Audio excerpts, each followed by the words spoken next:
And I'm going to go ahead and do a really brief introduction, Luis. I want to first start by saying welcome to Luis to the School of Art and Design speaker series for spring. So this is an unconventional series for us where we're doing all these online conversations, and we feel so grateful that Luis was able to join us and to spend time with us this evening talking about his design practice and the work that he does at UNO Branding, and also able to spend a little bit of time with a few of our students tomorrow. So we're really grateful for that.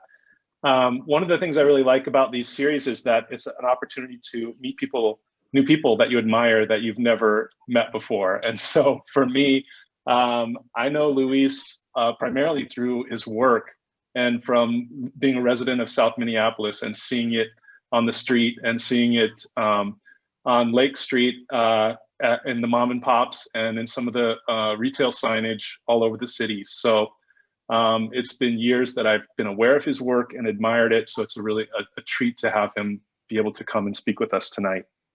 I'm going to give a very brief biographical overview, Luis, and I'll do my best. And if I screw this up, please correct my understanding of your background. So Luis grew up on the border in Southern California, spent time both in Tijuana and north of the border, went to school in Mexico and in the United States, wound up at Art Center for his BFA. Is that right? Do I have that right? Yes, good. All right. Everything so far. And after graduating from Art Center, went on to work in agencies and studios in Southern California, and did a lot of, started to work in cross-cultural design at that point. Eventually moved to Minneapolis and opened his own studio, UNO Branding, where he's the creative director and founder.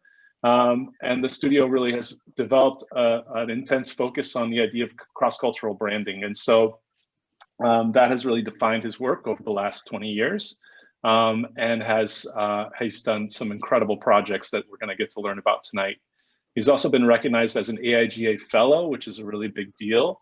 It's a recognition of all of his contributions to the field and to his role as a leader in the community.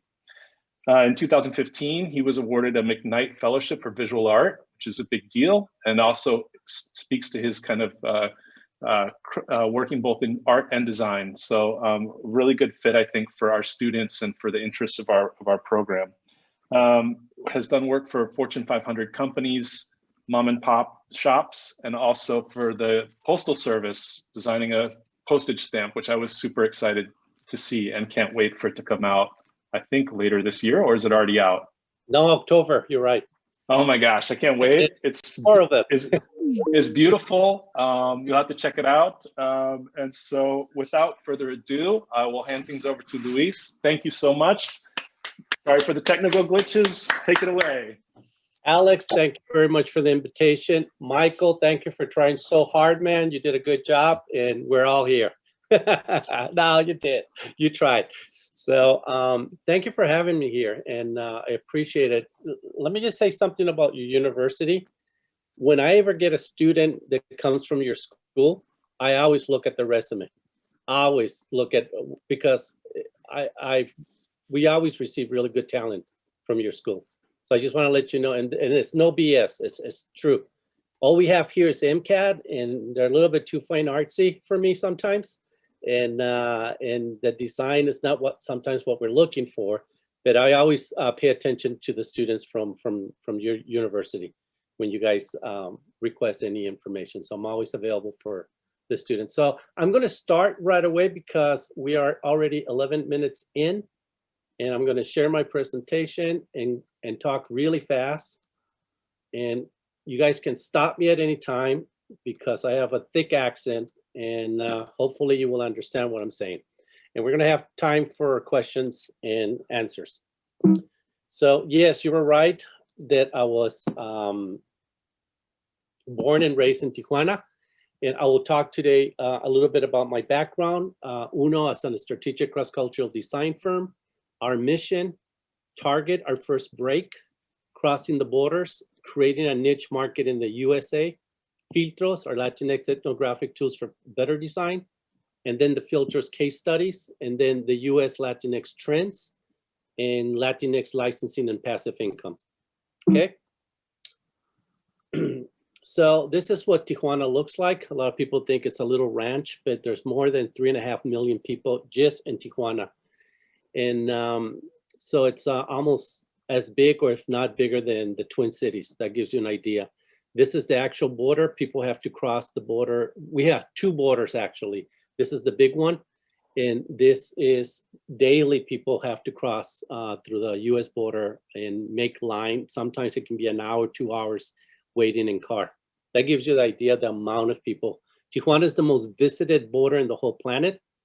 And it's just 15 minutes away from San Diego, California. In 1980s, 79, 80, and 81, I met Carolina, who's my partner, in junior high school. And we started very young, almost entrepreneur, if you want to call that, me designing for the first time, a magazine or a newspaper at school, and she was helping me market it and finding advertisement. We were 15 and 16 at that time. We were started in Tijuana, then moved to San Diego, then to LA to study at Art Center, then got hired by a company called Fitch. Had no relationship with my last name, in Columbus, Ohio. From there, I went to work at their offices in Boston and then London, and then work for another company in Madrid, Spain, then in Mexico, then opened my office in Miami, and finally came to Minneapolis. So that's kind of like my story on travel. In each city, I spent anywhere from a year to 3 years to the longest here in Minneapolis, more than in Mexico. I live more now here in Minneapolis than in any other part of the world. That's us, Caroline and I, and that's Lake Calhoun. And actually they changed the name, but don't ask me how to pronounce it. And that's the Twin Cities. For those of you who are familiar, our offices is very close to downtown. And in 1999, we decided to start our own brand agency, specifically for cross-cultural demographics or the general market.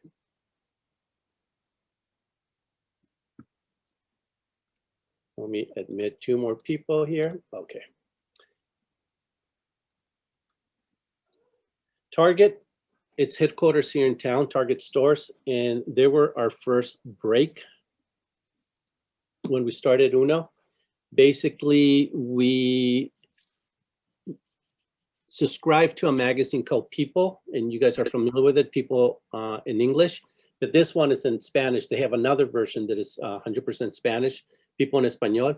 And Target was advertising, had some inserts, and we received the magazine one day and looked at it and had some grammatically errors, and the creative wasn't that good. So we decided to put our Latino portfolio to Target, and literally in less than a week, they called us and asked us if we wanted to do the next insert. The next insert, it wasn't just one ad, it was all these ads inside of the magazine. So at that time, that was quite unnormal. It was they want us to do something that really stand out.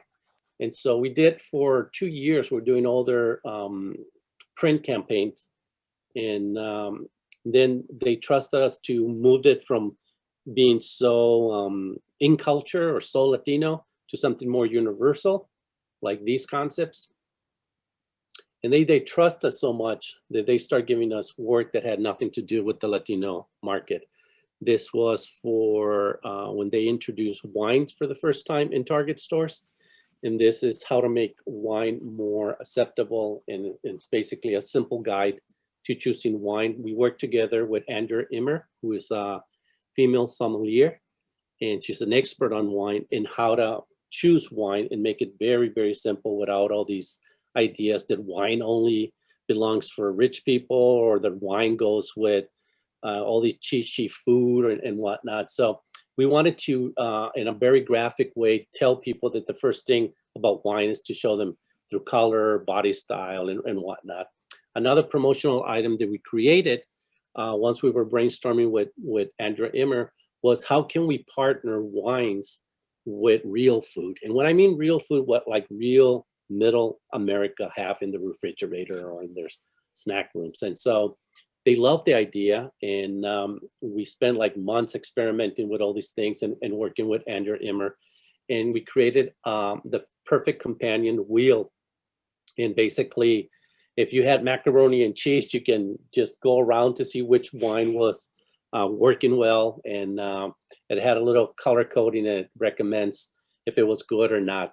And so very successful campaign that we did in the early years. And thanks to that, we created a new packaging for their wines in a box. And this was extremely successful in their stores, the early days. And it was actually really good wine. And there's actually 4 bottles per each of these little cubes.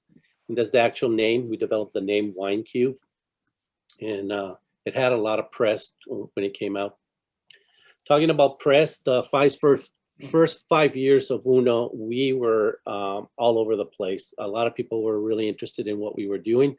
I think we were very unique in that we were not a traditional advertising agency doing Hispanic or translations. We were technically more of a design boutique studio specializing in Latino communities here in the United States. And that's really how we started. And thanks to that niche demographics and that niche specialization, we were able to do a lot of work in different areas of design, and including advertising. But really what we specialized was retail communications and below the line communications. And there was a lot of articles about our work, the type of work we were doing, our methodology. There was even in Japan, I've never been able to understand what they said about us. I don't know if it was good or bad, but great articles. You can find them in the internet if you're interested in reading more about it.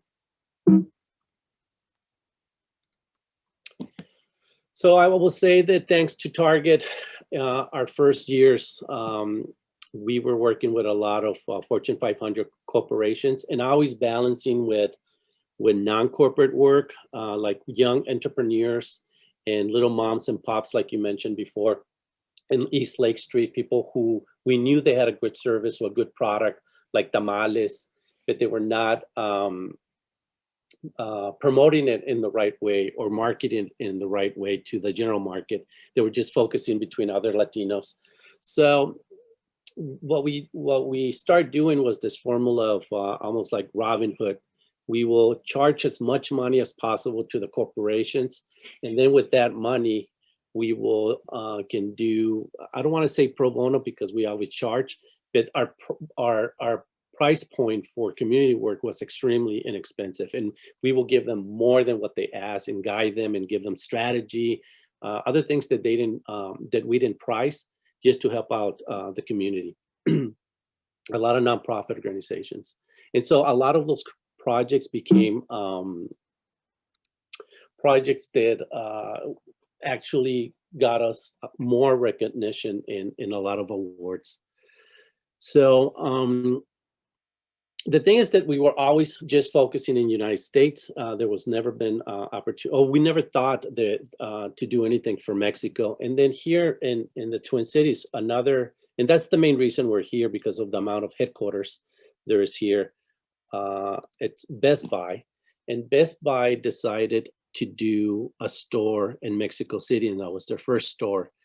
And they were all over Mexico looking for an agency or a branding agency to help them transcreate and create all the communications for the store in Mexico.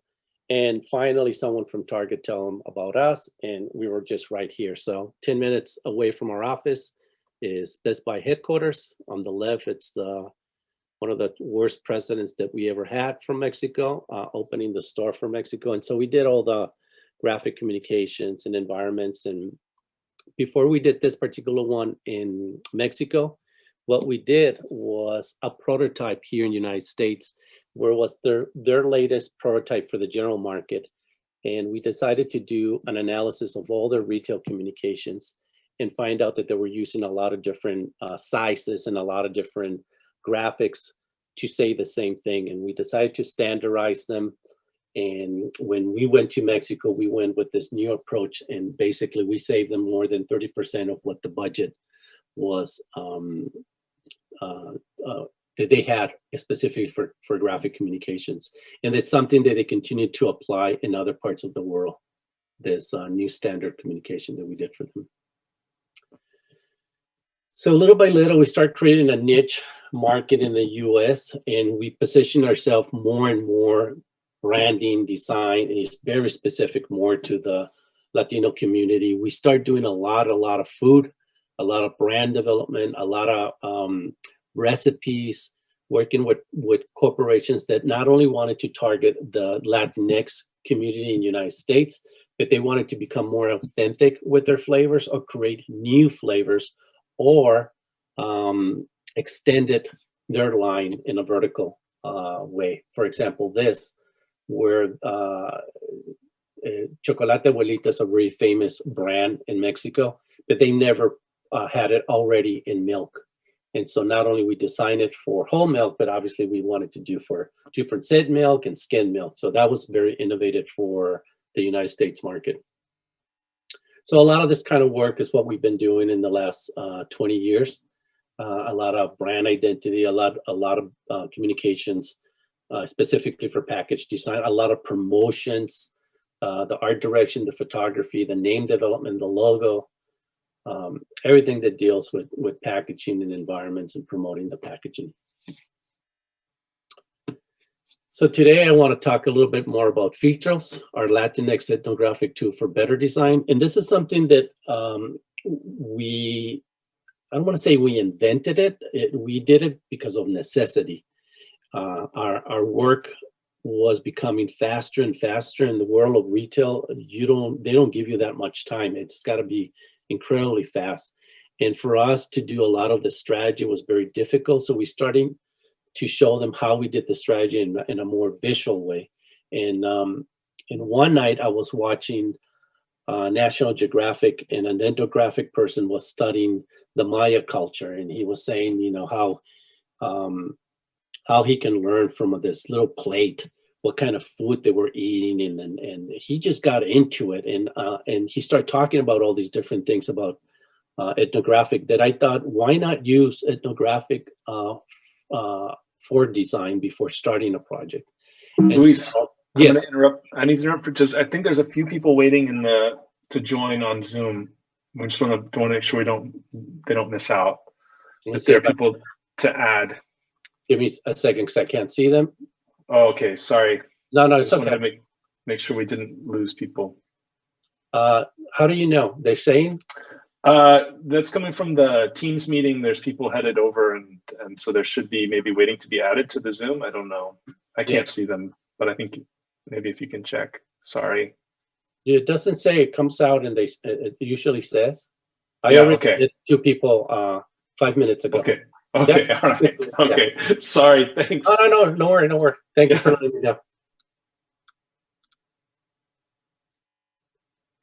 Wait, it says 2 people waiting. So people entered the waiting room.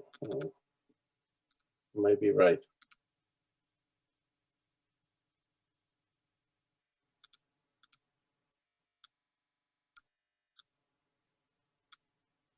I got them. Awesome. Great. Thank you. Thank you for letting me know. Yeah, I couldn't see though. So good timing they came in, because this is the heart of what we do. And again, it's not, I don't want to say it's unique to us, because I actually was inspired by ethnographic studies, but basically it helped us. And one of the things that we look before we start a project is, how do the audience identify themselves? And then what's the reason for emigrating, if they ever emigrated to the United States, and what's their language level? Who are their heroes? What is their religion? Which holidays that they like to celebrate? Are there any architecture where they came from, or the way they live right now? What is their arts, and can we be inspired by the arts? And obviously the big one, food and music. And so these are things that that I think it can be utilized not just for the Latinx community. It can be, you can do this for the LGBT or the African American, or you can zoom in into anything. I mean, if I was doing in Laguna Beach a project for surfing, I can utilize this more than other, certain things here that might be very applicable for the surfers. And so you can break it down in any way you want to. Hopefully it inspires you guys to look at things from a different perspective. So the first thing when we do a project, we ask, how do the people identify themselves? Are they Hispanic? Are they Latino or Latinx? Are they Mexican, Mexican American? Are they Chicano? Are they Puerto Ricans? Are they Nuevo Ricans? Or are they New Yorkers? And just so you can start seeing that Latinx is not just one community. We're very diversified, and so it makes it very difficult. We cannot design just from the Mexican perspective or Mexican point of view when Puerto Ricans or Dominican Republicans are part of the demographics. Because yes, we all speak Spanish, but we all have different values and different music and different foods and different religions and different whatnot. So it's very important to separate all those things before you start the project and understand. We asked about immigration, that your parents came in a generation in 1942 with the Bracero program. Did you came here because of poor economic conditions or to improve standard of living, family reunification, or because of political instability or crime or kidnapping, or you fleeing communism from Cuba, for example, or other. And this other is really interesting because you have a lot of upper middle class families sending their kids to the United States to study with the idea that they're going to go back to their country of origin. And then these corporations, these Fortune 500 corporations that have international offices in Latin America or other parts of the world, because they already know the market. So if I'm 3M, that happens to be here, headquarters in the Twin Cities, 3Ms have offices all over Latin America. And if I'm opening a new product in Peru, in Lima, Peru, and none of my American workers understand the culture, the demographic, I'm gonna hire a student who went to international marketing here at the University of Minnesota, and give her a position. So because she understands the culture and she comes and goes. So there is a lot of that happening in the last 10 years. Then the other thing that is very important for us is language. There's Latinos who Spanish is the only thing that they want to talk or hear or understand. There's those who Spanish is preferred. There's those who are true bilinguals. There's Latinos that English is preferred. And then you have Latinos that English only. That's it. Even if they look Latinos and their name is Juan Ramirez, still English is the only thing. And so for us, that's very important to understand. And then when we're doing videos or radio and we have to hire talent, we want to make sure that we understand their language accent. And so just to give you an example, just in Mexico, I can mention 3 and there's more. So there's an accent coming from the Mexican from the north. When you hear me speaking Spanish, people right away know that I'm from the north of Mexico because of my accent. Then my friends who are from central Mexico, their accent is totally different. And then on top of all this, you have Mexican popular. And it's nothing new. You get a kid from Brooklyn and you get a kid from Beverly Hills, they're going to sound different. And so that's kind of like what we're looking for when we do a national advertisement or we're doing projects that are coast to coast. So it's very important to understand the actual accents. Then we look at religion. A lot of people think that, oh, if you're Latino, you're Roman Catholic. That's not necessarily true. The Protestants and Pentecostals are growing tremendously in all over the United States. You have the evangelicals, you have Santeria, Chaman, curanderos, and spiritisms. So if you ever been in Minneapolis and you ever had a chance to go through Lake Street, you will see a lot of the ones in the bottom, all these botanicas and curanderos, people who that this goes back to 500 years and is part of their indigenous roots, and they prefer to use their faith and to cure themselves with some teas and candles and all this. So it's really, really interested, and we utilize all this for our projects when we're designing. Then we have holidays. Holidays are extremely important when we're doing promotions. You have January 6th, Dia de los Reyes Magos and Dominican Republic, Independence Day, Cesar Chavez Day. Cesar Chavez was a Mexican-American person who was a contemporary of Martin Luther King. May 10th, it's always May 10th, Dia de las Madres. It's not like the third Sunday or anything like that. And this is very specific for Mexico and Latin America countries. The Feast of San Juan Bautista, that's for Puerto Rican. September 16th, Mexican Independence Day.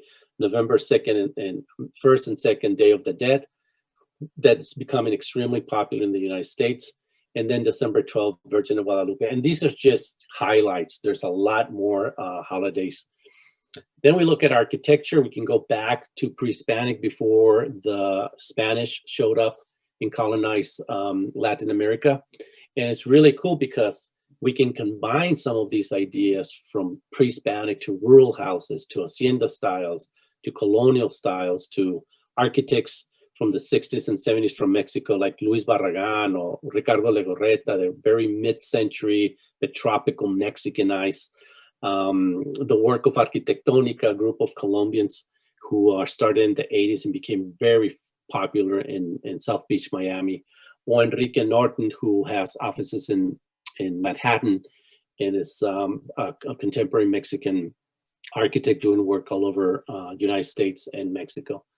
And for us, this is important because we do a lot of retail communications, or if General Mills asks us to do the background for a kitchen, for an ad, or for one of their labs, we wanted to make sure where we're getting the information from and for what's the source of inspiration. We look at heroes from Simón Bolívar, Emiliano Zapata, Iván Perón, Che Guevara, to even fictitious one like Chapulín Colorado, Su Comandante Marcos. My favorite one, the Lucha Libre one, Santo Blue Demon, or a combination of all these, the Super Barrio guy. And Super Barrio was a wrestler who became a lawyer, and now he has like more than 3.5 million followers. And if he puts a tweet out, the community shows up, and he's always fighting for the rights of the Mexican community. And like him, there's 12 more. There's a priest wrestler. There's another wrestler who would just focus on animals' rights. There's another one who specializes in females' rights or women's rights. And there's even a guy who's Mr. Like a green recycle guy. So we have them all, these wrestlers, and sometimes they get all together and they're like the real superheroes. So it's really, really cool to see that. And for that, and because of this, once we understand the demographic that we're designing for, we can create our own heroes for promotions or for packaging, so for communications. Art, it's one that I always look at. I'm an artist too. I've never studied art, but I've been practicing since I was 6 years old. And we go back, we can go back as far as, when the Spanish showed up or even before.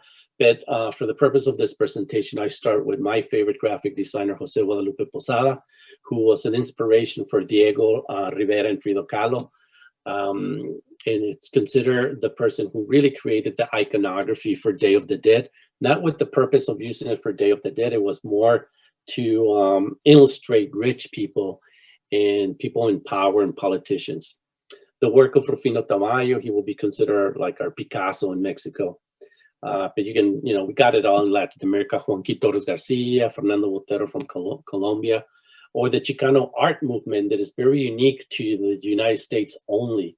Chicano art is looking at the muralism and some of the iconography from Mexico, but it's done in the inner cities of the barrios of East LA, Chicago, and even here in Minneapolis and all over Texas and Arizona where there's Mexicans, you will see murals like this. Or a modern interpretation like Gabriel Orozco, who's a Mexican modern artist. There's a large collection here at the Walker, and he's always doing very innovative work as an artist. So you can see that we can go from very traditional to oil to murals to very modern and conceptual art. Then food, my favorite.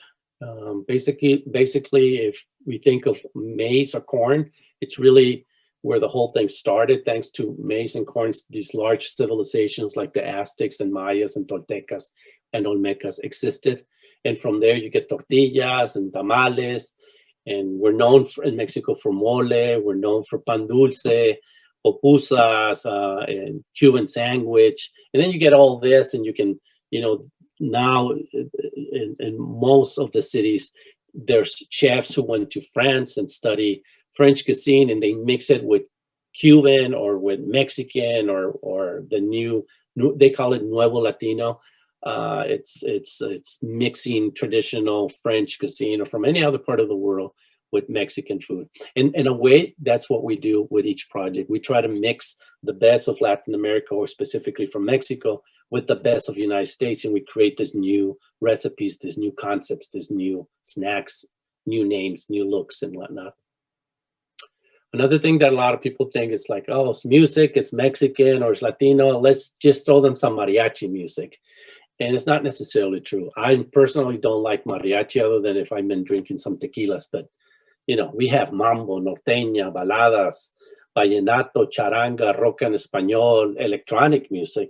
And these guys, Nortec, they're contemporaries of mine, grew up in Tijuana with them, and they became famous all over the world. Basically, when we were kids, they used to hear norteño music. And norteño music is similar to country music, if you want to, very folky and whatnot. But they start adding electronic music to it. So they were doing samplings and mixing those two things. And that's what I think is cool about going back to the system of Filtros, that we don't have to graph things the way they are. We can mix them as needed. That way you can dial down or up depending on the level of acculturation that the Latinx community have experienced here in the United States or their country of origin. So the first client that I want to kind of show you how we've done things is a company that's headquarters here in the Twin Cities. It's called Nash Finch. They just changed their name and they were bought by someone else. But basically it's the fourth largest distributor of food in the United States. They specialize in military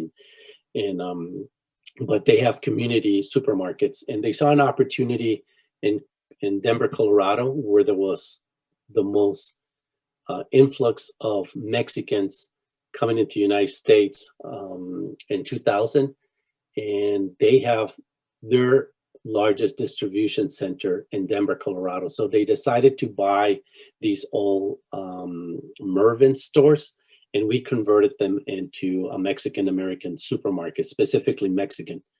And so, like I mentioned before, we look at architecture, art, religion, holidays, food, heroes, language, immigration, music, and self-identification. And we use a lot of photographies, a lot of books. We put all these collages, and I'll just show you one, but basically, based on our rationale, in our creative brief, we responded to the creative brief that was given to us in a more visual way. And once this was approved by their marketing department, we created these look and feel boards that we can take to focus groups, to the actual target market, and they chose this particular one. And the reason they picked this is because we were targeting Mexicans' recent arrivals to Denver, Colorado. So they recognized the murals from Mexico. They recognized their colorful buildings and the papel picado and all this. There's a lot more than just this particular board, but to simplify it. And so you can see the straight influence that we did, starting with the name, meaning Avanza to advance, and the influence of Luis Barragan architecture, it's all pink, the influence of papel picado. And then in the inside, the murals, and the murals were divided by their music, their work, their education, People were coming from hours away from Denver just to take pictures next to the murals. They were so proud of this particular store. The music was in Spanish. Everybody who worked there were trained. They were bilingual. We had specifically created a character called Paco, and Paco was always, anytime that he showed up, it was the specials, and so people can direct their attention to Paco specials. So you can see it was very colorful, very bold. We used inspired by papel picado for all the communications, and then the mural we worked with a great illustrator. And again, this whole concept of coming together and eating as a family is one of the fundamental part of the art culture, and then the multi-generational grandpa and the uncle sometimes living all together as part of the community. So we wanted to portray all that in this particular store. And some of that papel picado became, instead of being flat two-dimensional, became three-dimensional through signage. So that's how Filtros helped us develop this. Here's another one for Target. The project name is called Chicano Now. And this was a 5-year travel show about Chicano art and culture. Cheech Marin, the guy from the 70s, a comedian who used to do movies with Cheech and Chong, or with Chong. A lot of his money he bought, invested, I should say, a lot of Chicano art in the early 70s and 80s and 90s.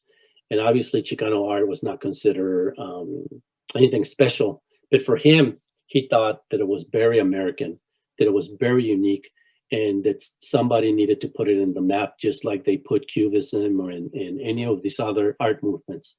And so he came to Target and sold the idea to them, and Target right away hired us. And so we worked very closely with Cheech and his collection, and with a couple of museums. And once we understand the project, we went around to Chicano communities, LA, Chicago. We were in Denver, in San Diego, California. And once we did all this research, we put it all together, and we can see the influence for our communications. And so all our communications was very, there was no such thing as Chicano graphic design. So we needed to invent that. And we created this that has been influenced a lot in the last 15 years with other communications for Chicano work. We created a style guide. So a lot of the museums, because this was a show that was traveling for 5 years. It started in San Antonio, went to LA, San Diego. It was traveling all over the Midwest and United States. And there was a lot of work that before the show showed up that it needed to happen. So by creating a style guide, we standardized all the communications. And this is years back, 15 years ago, and we still use CDs. But a lot of the work was done by us, and we did promotional materials. We did all their advertising. Here's Cheech in the cover of Hispanic magazine. And they're talking about his new role, elevating Chicano art.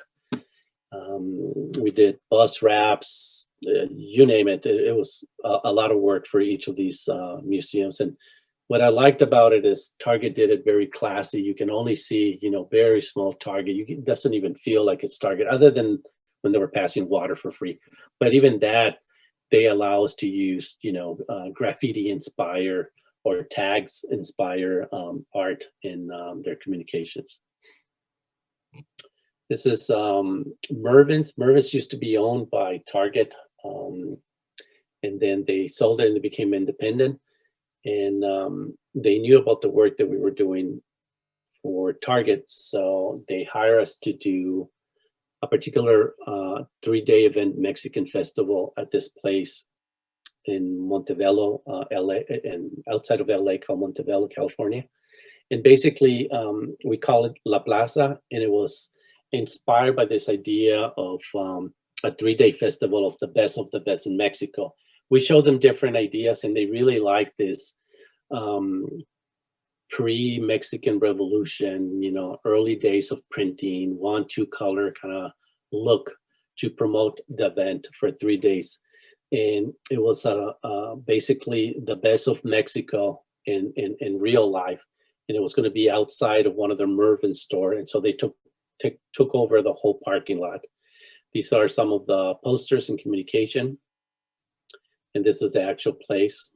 This is the entrance. They had banners coming into the mall. All the entrances to the different malls were announcing the graphics. We partner with nonprofit organizations that were part of the event.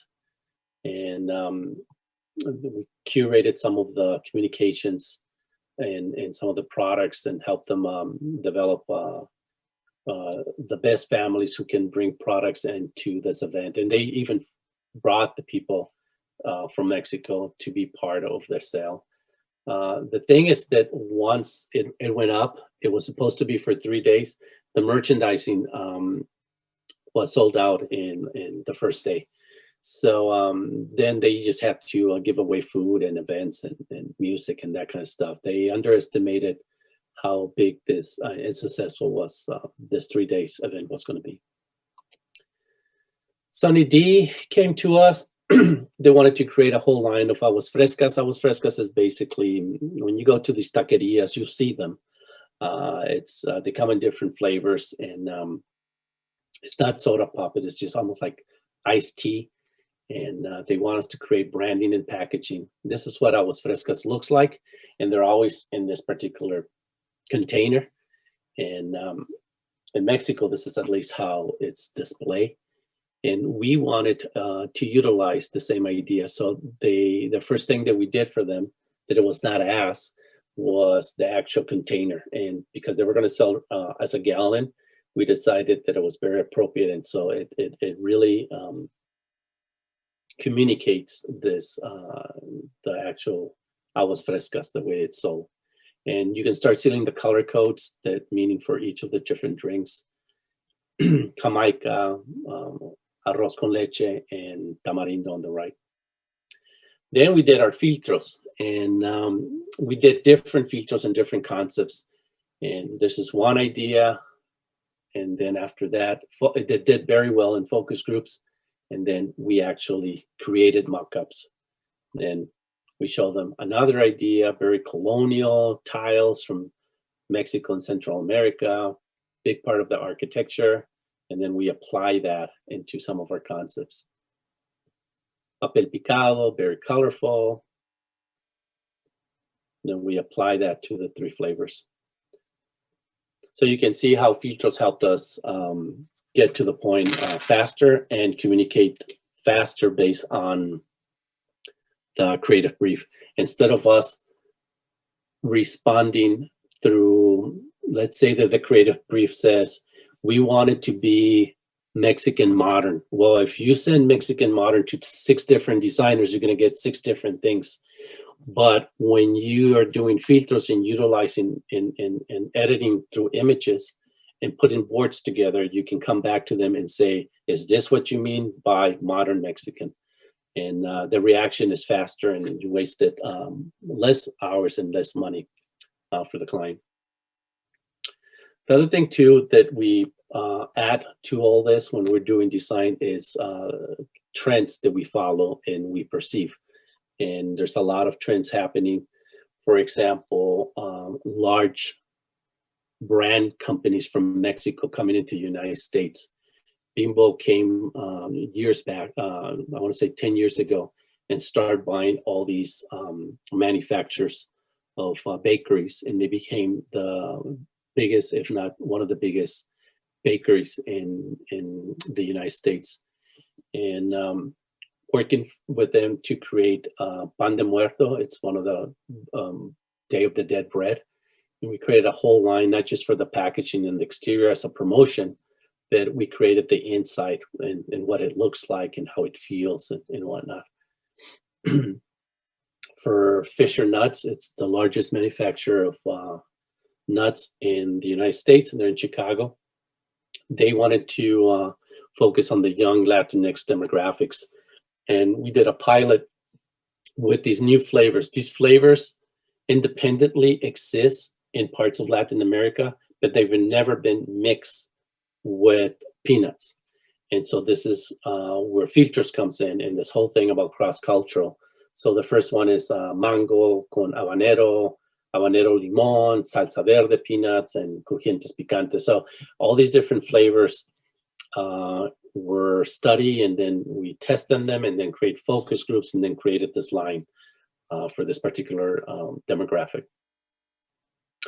Similar to this last project, buñuelos is something that is very well known in Mexico. It doesn't come in this form, but we worked to come up with some concepts for General Mills for buñuelitos, and the packaging was differently, where we find out in our research that a lot of the kids were eating it without milk, so it became like a snack while watching television, so they were eating it dry. And so we did different formats and packaging for that. Manzanita Sol, it's an apple soda pop. It is the third largest and most famous soft drink in Mexico. And they're owned by PepsiCo. And PepsiCo wanted us to refresh and redesign for the US market. And it became the #1 apple soda pop in the United States right away. Another thing that's another trend that we've seen is in the last 10 years, a lot of young Latinx entrepreneurs, they come to us and say, look, we don't have a big budget, but we love your work. We went all over the place. We can't find somebody who gets us. And so we do a lot of this kind of projects where they come with an idea, but we help them really land that idea. And then they take it and they come back a year later when they have a little bit more money, and we help them again. And some of them become very, very successful. Some other ones, they try their best, but they needed a push or whatever. But a lot of this kind of work we see as a trend in the United States. Celebrating the Outstanding Latino. This is a program that we did with Target, Univision. Again, with this trend that we see that women Latina are becoming very independent. They're becoming well-educated, and before they get married, they start their own business and they travel, and so we've done a lot of work for that very specific demographic. Another thing too that is happening all over the United States is the Cine Latinos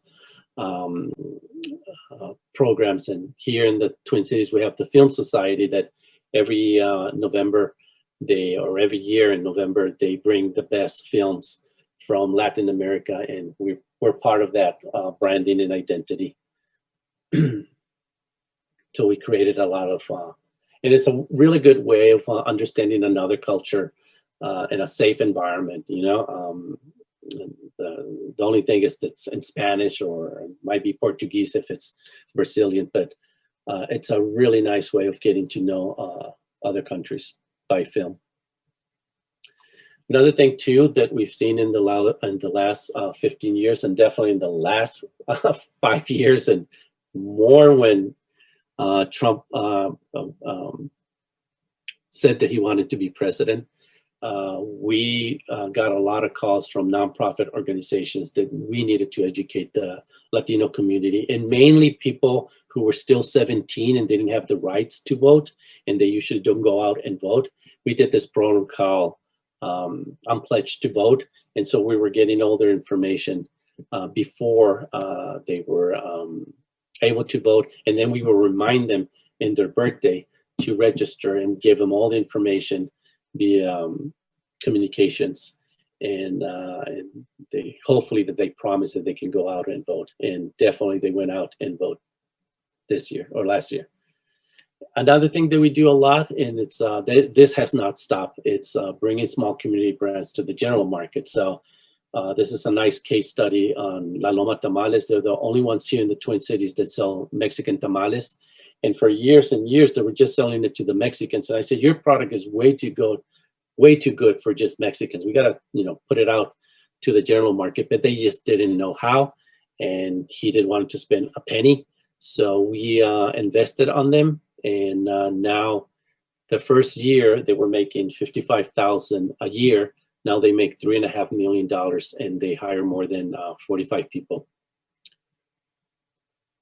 And we have not just take them from one location, but to 5 different locations. We've done a lot of work for them, but you can see that small little communities who do not understand branding, they can go far away with branding. And one of the things that I like about these the owners is that every year when they make so much money, they save a certain amount, a percentage for branding, design, and communications, because they truly believe in not the work that we've done, but they believe in design and communications. So they're always willing to do to experiment with us in everything that we tell them to do. This is part of the communications. Similar to La Loma, this is a company who came to us and say, hey, we want this. We've seen your Day of the Dead work. We want to do something very Mexican, and we want to do tacos. And we said, you know what? Day of the Dead and tacos is just not going to work, and let us help you. And it was really two entrepreneurs, both of them upper middle class Mexicans with no background on tacos or restaurants. They just had a couple, they had money in the funds to do something here in the United States. And they thought it was going to be easy. To be honest, we helped them a lot, but they were not successful because they were not in love with what they were doing. They thought that by hiring a design studio and coming out with a concept and putting it out to the world, that they were going to become millionaires and franchise this concept. The idea was good. The people behind it were not good. And so anyway, we told them that they should specialize just in tacos. And from tacos, you can do nachos. Tacos will be for Mexican or acculturated or semi-acculturated, or even for the general market. And then the nachos were for the Americans, because we don't eat nachos. And so you can utilize all the meats from the left with the tacos to make all these different crazy nachos. So the idea was really cool. And then we said, specialize just on Mexican beer. Don't introduce anything else. And so we call it tacos, nachos, and beer. And really, that was the idea. It was very simple. It was very successful. And then they just let it go. They were not reinvesting. They were not training their people, and they were taking vacations, the owners. And if you're an owner and you're starting a new business and you're not around, forget it. It's not going to work.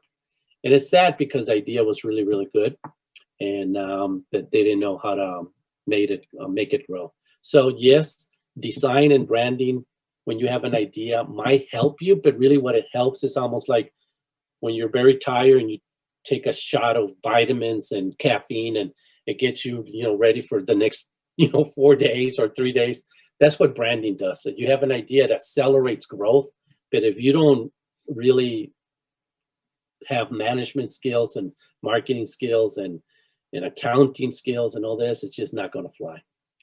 Another thing that we see a lot as a trend is creating authentic flavors for the general market. This is Western Family. It's an American company who saw growth not just on the Latino market, but in the general market. And so we created these specific cheese and helped them create recipes with them. And then we extended the line to more queso fresco, so fresh cheese from Mexico. With the same line, this is aguas frescas, but not obviously in a can now. And that's not very common in Mexico. Matter of fact, I doubt it if it will be successful. But here in the United States, if you're targeting taquerias or food trucks in LA to a specific demographic, it's the best way to do it. And what this guy did, the owner, he used to be an executive for PepsiCo.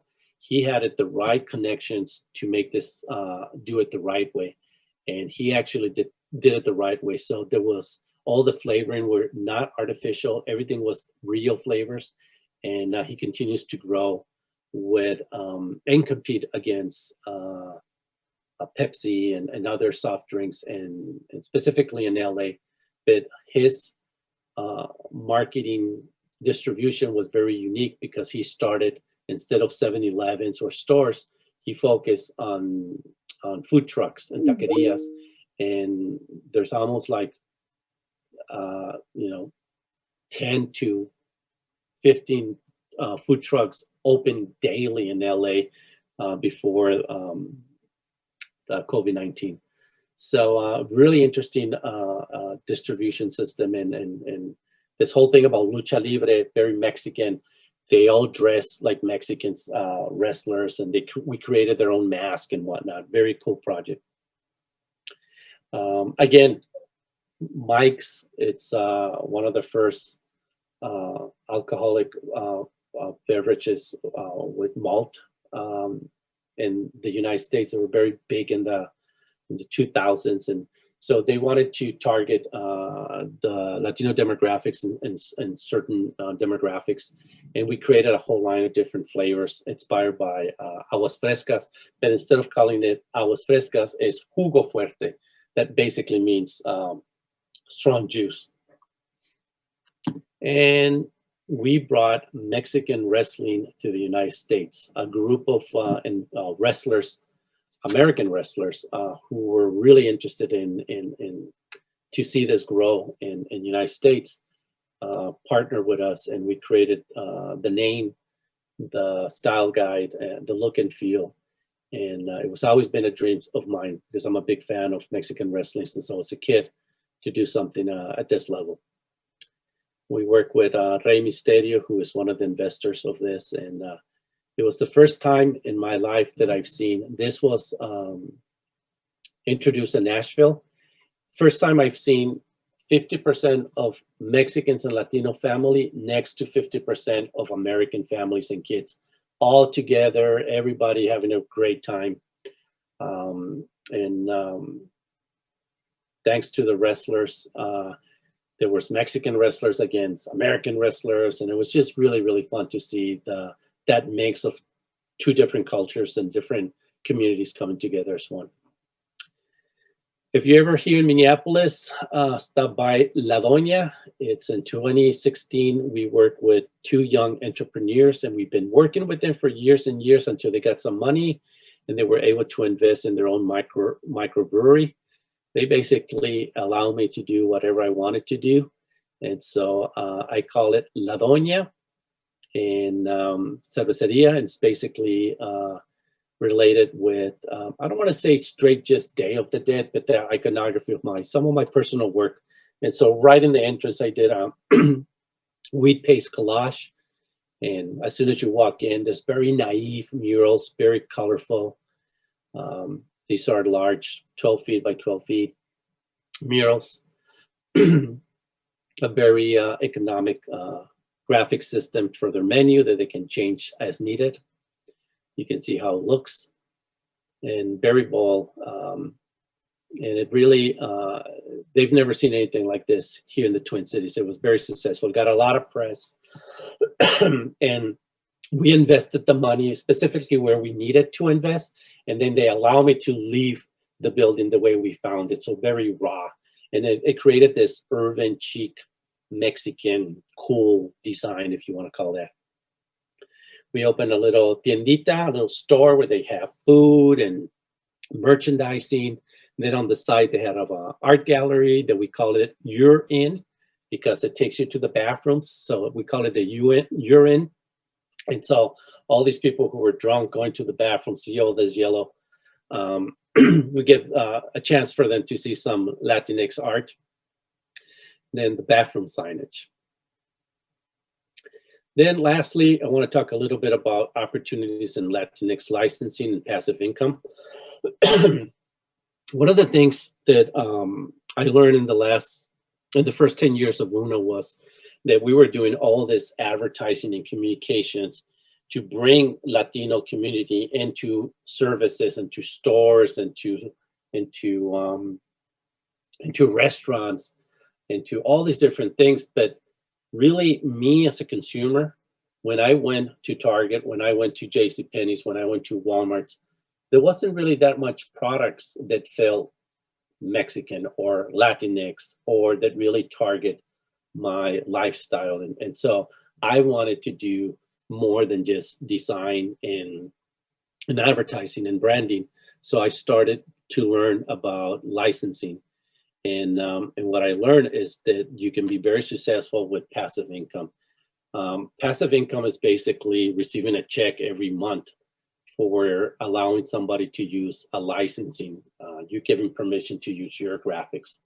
And so the first thing I wanted to do, and we've been doing this for years, it's trend boards. And so we start seeing trends happening in the United States, and I was putting them together and then showing it to manufacturers, and manufacturers trust us, and then we would develop products for them. So I'm not going to go deep on each trend boards, but basically you can start your own ones in Pinterest or traditionally, or you can use Filtros or however you want to do it, but you need to start before it happens. And so this is already happening, but I saw it that, you know, someone, a little boutique in New York was selling this. And then I saw another, brand already doing textiles with this. And I said, this is going to become a trend.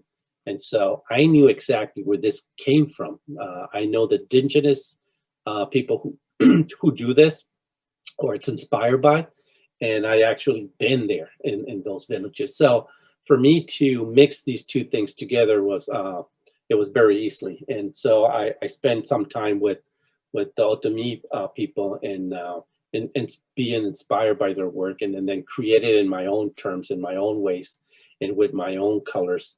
And this is basically what I show to manufacturers. So these are collections of textiles, and then you can apply it and to different silhouettes, if you want to call that, and give them a little different names. Like the one on the left is mixed mode, or create a whole line of Mexican tiles. And you can see on the left, it's the actual individual tile, then applied to a pillow, can be applied to anything else you want. And then you can put 4 of them together so they can see how to use it. And so when manufacturers see this, they just go crazy because I've done a lot of the work for them. And so they say, hey, give me, the Mexican tile number 35. And I send the files to them, and then they do some ideas. They go send it, show their line to Walmart. And then if Walmart says yes, they come to me and show me what they're doing. I give them permission to do it, and every month I receive a check. Basically, that's how it works. But what is cool about this is that I have more than 35 years of iconographies and papel picado and things that I've done for clients that they never used. So I still have the rights in their mind, and because they're registered, I can show it to the world and license it to them. And by changing colors or modifications or showing little mock-ups and whatnot, they can be applied to different things. So here's quick ideas about that. Then on top of it, I mentioned it before, we like to celebrate. Latinos like to celebrate. So almost every month, there's something that is happening. And so if you start designing for these things, and these are just the basics, like you can dedicate your whole life just doing things for quinceañeras or for Mexican weddings or for Cinco de Mayo or for Day of the Dead. But if you want to do a little bit of everything, you can go crazy. And you can do this for any other culture. Just, be focused. But I wanted to share something for December 12th. I mentioned before, that's the day for the Virgin of Guadalupe. And that's huge for Mexicans here in the United States. And so a manufacturer came to us and say, our line of the Virgin of Guadalupe for Walmart is they want it younger, because they're starting to see that there are a younger demographic of Latinx moms are coming into Walmart, and they're not buying the traditional anymore. Can we do something more modern? And we asked them, what exactly do you have in mind? And this is what they had in mind. They want us to do the Virgin of Guadalupe with Hello Kitty, and we'll say, well, we'll give it a try. So we created a whole line of Virgin of Guadalupe for a younger demographic. And basically we started with a whole line of greeting cards. We did more than 50 different greeting cards celebrating different things, anywhere from Valentine's to getting married, to your baptism, to being number 1, to your 15 years old, new baby being born, but with this particular look. And then we started applying it to different things, and we created a line called Mi Virgencita. and we trademark it, and now we can apply to different silhouettes, different things for festivities and whatnot. Well, the same I did for Day of the Dead, because I had a large collection of papel picado, and basically I show it in black and white sometimes, and then I start applying it to pillows, and then did a whole line of t-shirts, and it just went crazy, and it continues to go nuts. A lot of manufacturers like this particular look, and it's, if you look at it, it's the same flowers, just in different position and different colors, and it's just recycling what you have and what you have available. And when we have downtime, we do mock-ups and submit it to manufacturers. And then we create licensing agreements, and then just wait for the check to come in. That's the whole line of greeting cards. And that's it, guys. Any questions? I try to make it as soon as possible. That was fantastic, Luis. Thank you. And the timing was perfect. It was exactly, we started late and we're ending just exactly as late as we started.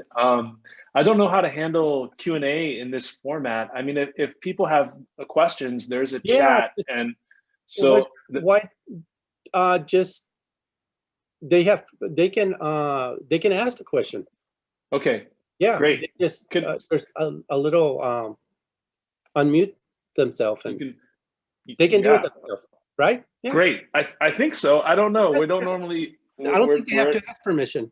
Okay, go ahead and unmute if you have a question. I was just gonna, while we wait for people to start talking, I mean, I'm totally kind of blown away by your entrepreneurial enterprises and kind of the scope of what you guys do, not only in, in terms of client work, but in this whole other area of developing, in a way. I mean, these branding or like licensing things are really kind of amazing. Yeah. So yeah, I mean, definitely this not waiting for clients to discover you is a big thing, and so we do our own thing, and we've been doing it very successful, and I think it's very important for any designer to build a portfolio that you can go and work for someone, but then you still got Fridays and Saturdays and Sundays, you're not doing anything. Do your own projects. And I started very young with that mentality. I used to help my mom sell clothing, and we would go to LA, and she knew exactly where to buy it, and it was this very high-end, women's clothes. And then and she bought it very cheap and very inexpensive. And then we would go all the way back to Tijuana and go even 1 hour further south and to Ensenada, and there was this like Mexican swap meet, and we would just extend the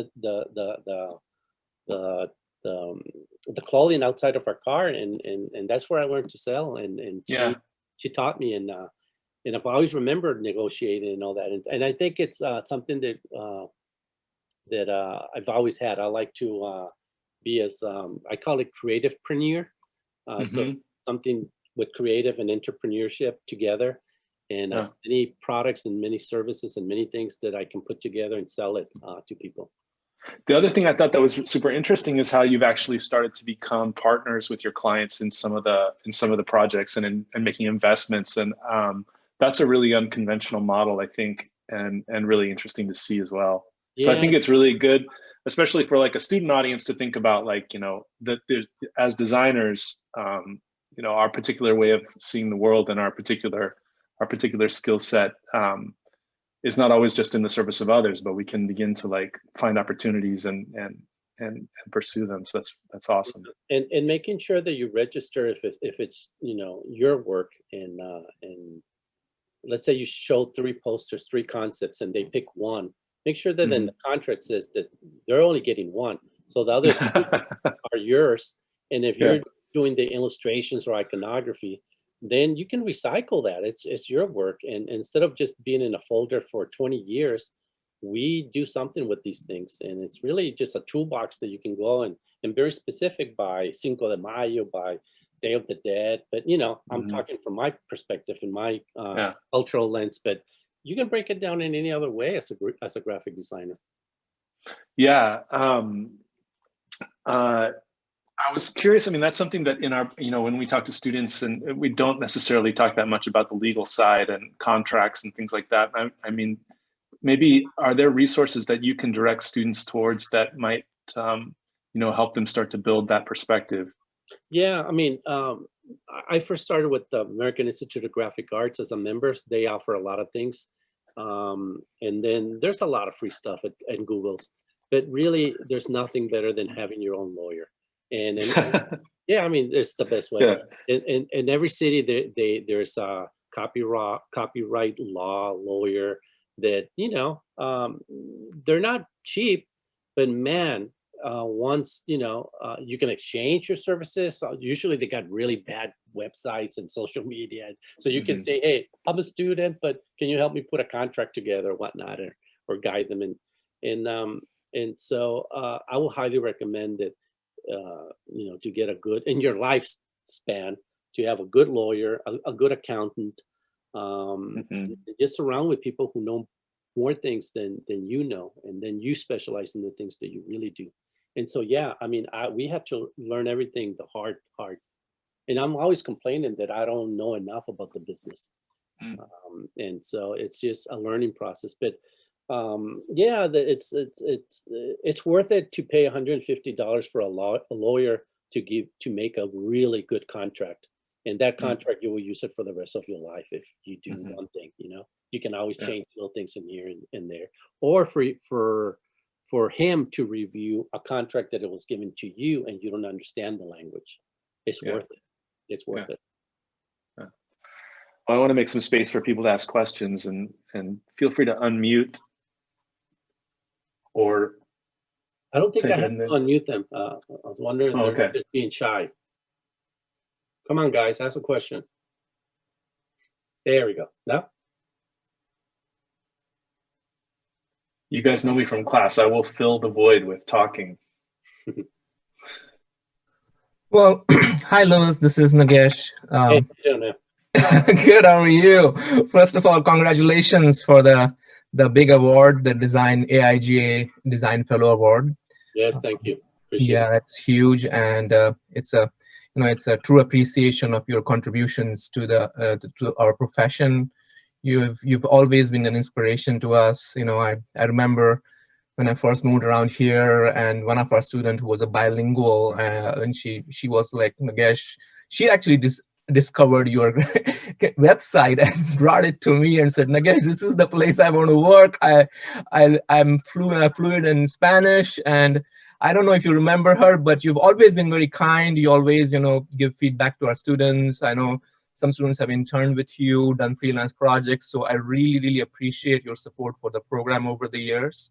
Yes. And yeah, truly you are an inspiration. And because of your, work, I actually have a bilingual packaging project in my packaging class. So every year they find a foreign language or something there. They kind of look at their heritage and pull something out of there and create bilingual packaging. And that has really, worked really well for us. So thank you for all the inspiration. And we looking forward to what more you do. And it's really cool to see, diversity in the design industry in the Minneapolis area, because, when we started here 20 years back, it was very different. And slowly things are starting to pick up. But yeah, so thank you so much again for the presentation as well. Thank you. I appreciate your great comments. Yes, I mean, United States is made out of so many cultures, and I've always loved my culture. But one thing that I really, really like even more than my culture is learning about other cultures.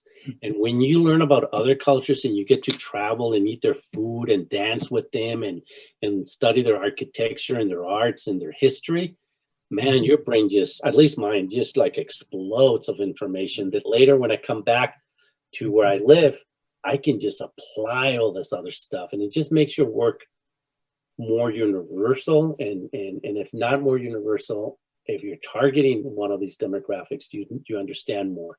And so I always, before any of our designers or marketing people, before we start any project, we always try to put ourselves in the shoes of who we're targeting. And that's very important. So we don't jump into just let's design and that's it because we're cool and we can win awards. We're above that. We really want to be on the side of the consumer. And I'm always defending the consumer as much as possible. Want to make sure that the consumer is not being exploded or anything like that. It's really interesting to see your design process too. And I was at CSA Archives, a few years back, and he had actually been to Mexico, and he kind of went in the inside, like deep into the small towns and villages in Mexico, and he picked up all those old comic magazines and redrew some of that and designed it. So it's really cool to see you guys doing this kind of work, which is so inspiring. Amazing work. You're talking about Charles Anderson, right? Yes. Yeah. It's a great designer. And yeah, he has a great collection of specifically American 1940s, 50s, and 60s iconography. A lot of work he's done. Yeah, that's great.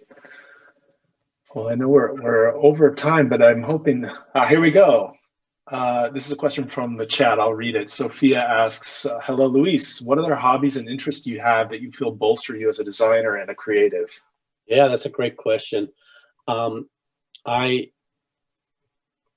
appreciate architecture. To me, it's the mother of all the arts. It's where we design, where we go to church, where we go to school.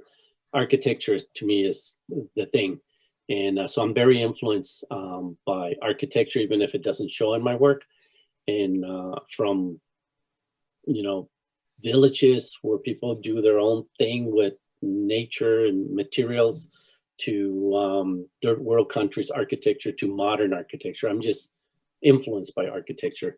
But because I studied only 1 year of architecture and didn't make it, I discovered graphic design, and then later I discovered that I could utilize my knowledge of architecture with environmental design and retail design and retail communication. So I still do it, but not as an architect. So I'm still happy that I'm still influenced. But really, behind 20 feet away from my house in my backyard, I have an art studio that was built last summer. And I've been painting, and it's the first time in my 55 years of life that I had a studio that it's mine, and I can throw paint, and I can experiment, and I can do whatever I want. So if you guys want to visit my personal work, it's luisfitchart.com.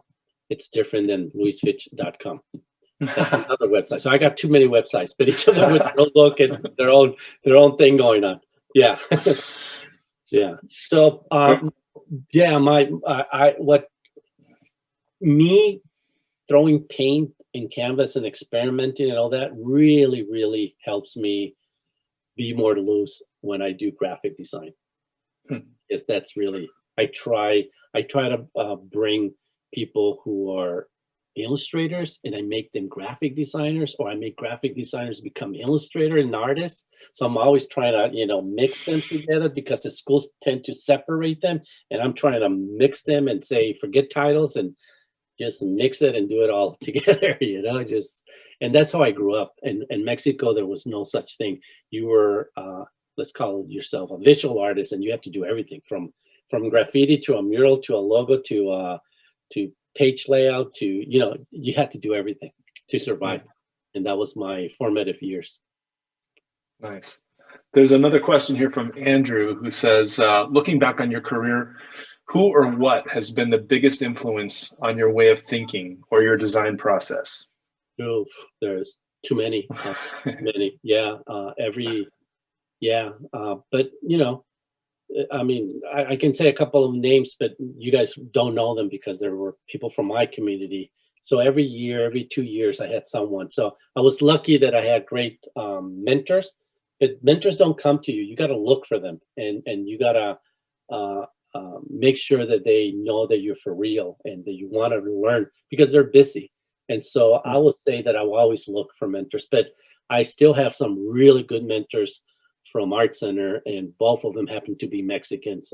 Rebecca Mendez, who, if you guys are not familiar with her work, I will highly recommend. She is the only Latina who have won the highest prizes for the American Institute of Graphic Arts.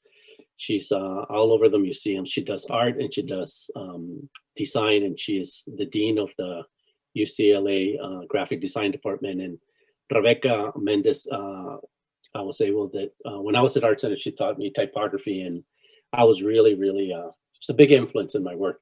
Now, her work is just out there, very modern, very clean, totally different than me, but I appreciate her, where she's coming.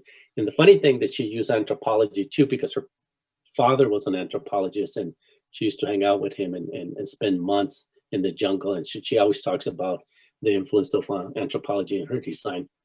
And then James Mijo, Milton Glaser, who died, a few years back.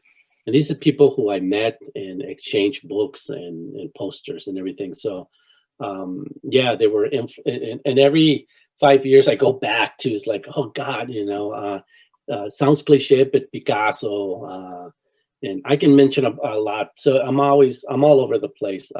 And so, but the older I get, there's less mentors for me. And now I'm being the mentor to other people. And I always try to give back as much as possible. So I always say yes to these kind of presentations and anybody who wants to hear me.